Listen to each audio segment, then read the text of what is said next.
आपसी सुलह और समझौते से विवादित प्रकरणों का निराकरण चाहने वाले पक्षकारों के लिए एक अच्छा अवसर लोक अदालत के रूप में मिला। शनिवार को जिला न्यायालय सहित श्रम न्यायालय, परिवार न्यायालय में लोक अदालतों का आयोजन हुआ। जिला न्यायालय के अलावा तहसील स्तर पर डॉक्टर अंबेडकर नगर महू, सावेर, देपालपुर और हातोद के न्यायालयों में भी लोक अदालत लगाई गई। आपसी समझौतों से विवादों का निराकरण करने के लिए 72 खंडपीठ गठित की गई है। लोक अदालत के माध्यम से न्यायालय में लंबित एवं प्री लिटिगेशन प्रकरणों का निराकरण किया जा रहा है। प्रधान जिला एवं सत्र न्यायाधीश बीपी शर्मा के मार्गदर्शन में यह लोक अदालत आयोजित की जा रही है। लोक अदालत के द्वारा जिले में लंबे समय से न्यायालयों में विचाराधीन प्रकरणों को आपसी सहमति से निराकृत किया जाएगा। इसके लिए जिले में 72 खंडपीठों का गठन किया गया है, जिसमें आपसी समझाइश, सहमति और राजीनामे के द्वारा विभिन्न प्रकरण निराकृत किए जाएंगे। नेशनल लोक अदालत में आपराधिक, सिविल, मोटर दुर्घटना क्लेम, विद्युत संबंधी, विवाह संबंधी, श्रम संबंधी और भू अर्जन संबंधी, साथ ही 13,000 से अधिक राजीनामा योग्य प्रकरण रखे गए हैं। इसके अलावा बैंक रिकवरी से संबंधित सहित कुल 33,000 प्रकरण राजीनामे के आधार पर सुनवाई के लिए शामिल किए गए हैं।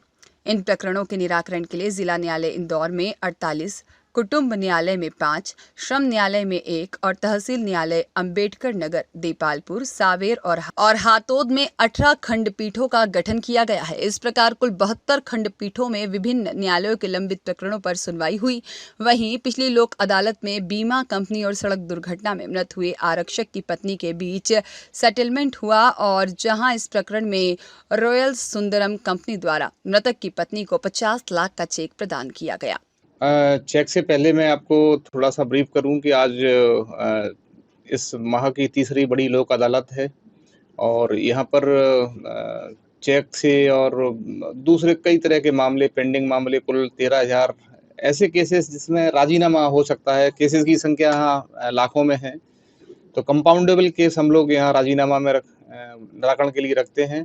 इसके अलावा प्री लिटिगेशन के लगभग 33,000 मामले रखे हैं। ये ऐसे केसेस हैं जो आज इनका निराकरण नहीं हुआ तो कल ये लिटिगेशन तो है, विवाद है, अभी कोर्ट में नहीं आया, तो अपेक्षा ये रहती है कि कोर्ट में आने से पहले ही इसका निराकरण हो जाए, वरना ये कल फिर लिटिगेशन के रूप में कोर्ट में आएगा और फिर ये वर्षों चलेंगे। तो ऐसे मामले भी रखे गए हैं और सभी मामलों का राजीनामा से निराकरण करने का प्रयास किया जाएगा।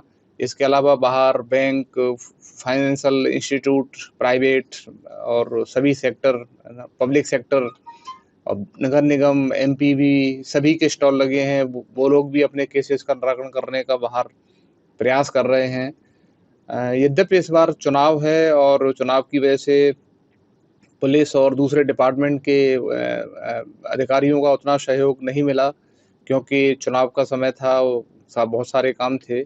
इसके बावजूद भी हम लोगों ने अपने स्तर पर वकीलों और सभी से सहयोग लेकर प्रयास किया है कि अधिक से अधिक केसेस का निराकरण कर सकें और उम्मीद है कि सफल रहेंगे। आपके सामने एक सफलता अभी दिखी है, जिसमें हमारे जैन साहब के केस में कौन सी कंपनी है, रॉयल सुंदरम ने एक डेथ केस में कंप्रोमाइज किया है और आपके सामने ही अभी जो विक्टिम हैं, यानी जिस व्यक्ति की डेथ हो गई थी, उसकी वाइफ को, बच्चों को अभी 50 लाख रुपए का चेक प्रदान किया गया है उसके जीवन यापन के लिए, भविष्य के लिए, लाइवलीहुड। हालांकि जो डेथ हुई है उसको जो दुख है और जो लॉस हुआ है उसको तो कोई वापस नहीं कर सकता, लेकिन प्रयास ये रहता है कि अमाउंट के रूप में कुछ ऐसा सहयोग हो सके कि फैमिली आगे फाइनेंशियली प्रॉब्लम में ना रहे। तो ये आपके सामने एक बड़ा अमाउंट प्रदान किया गया और इसी तरह से कोर्ट में और भी कई सारे मामलों का राजीनामा के माध्यम से निराकरण पक्षकारों को जो सहयोग हो सकता है वो देने का प्रयास करेंगे। Thank you. आपको 50 लाख का चेक मिला है, काफी संघर्ष भी किया इसके लिए। यस सर, मैंने बहुत संघर्ष किया, बट मैं थैंक यू कहना चाह रही हूँ ऑल वकील स्टाफ कि मुझे मतलब न्याय तो मिला, बट मेरे हस्बैंड का तो डेथ हुई, लेकिन मुझे एक तरह से देखा जाए तो न्याय मिल गया और मुझे 50 लाख का चेक आज मिला है फाइनली। और अब मैं क्या कह सकती हूँ।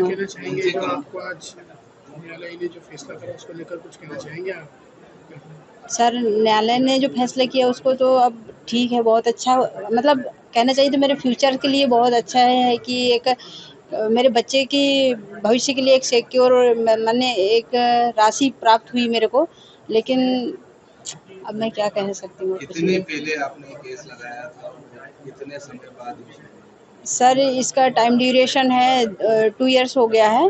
मैंने मतलब मेरे हस्बैंड का जो डेथ हुई थी वो 14/6/2022 को हुई थी, बट अब ये 2 साल तो लगभग हो ही गया।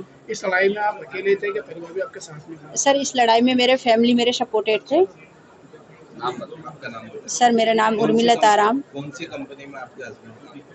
सर मेरे हस्बैंड पुलिस विभाग में थे।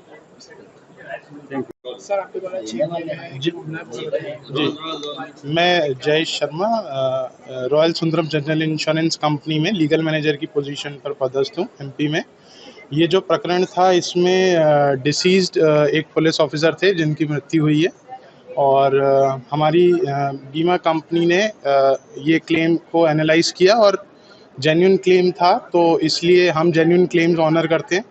तो हमारी कंपनी ने इस क्लेम में 50 लाख का चेक अभी आप सभी के सामने, डिस्ट्रिक्ट जज साहब के सामने, जो डिसीज ने उनकी वाइफ उर्मिला जी को दिया है। और जी आपका नाम? जी, मेरा नाम जयेश शर्मा है। दिनांक 14/6/2022 को धर्मेंद्र कार में बैठकर जा रहा था, जिसे एक आयशर चालक ने तेज गति चलाते हुए सामने से टक्कर मार दी थी, जिसमें धर्मेंद्र जी की मृत्यु हो गई थी। धर्मेंद्र जी के परिवारजनों द्वारा मेरे माध्यम से न्यायालय में प्रकरण प्रस्तुत किया गया था, जिसमें हमारे द्वारा चूँकि धर्मेंद्र जी आयशर के पद पर थे, इसलिए उनकी इनकम को साबित करने के लिए हमारे द्वारा दस्तावेज प्रस्तुत किए गए थे, जिसमें मृतक की आय को प्रमाणित मानते हुए बीमा कंपनी द्वारा मृतक के परिजनों को 50 लाख रुपये क्षतिपूर्ति आज प्रदान की जा रही है। ब्यूरो रिपोर्ट, सत्याग्रह न्यूज, मध्य प्रदेश।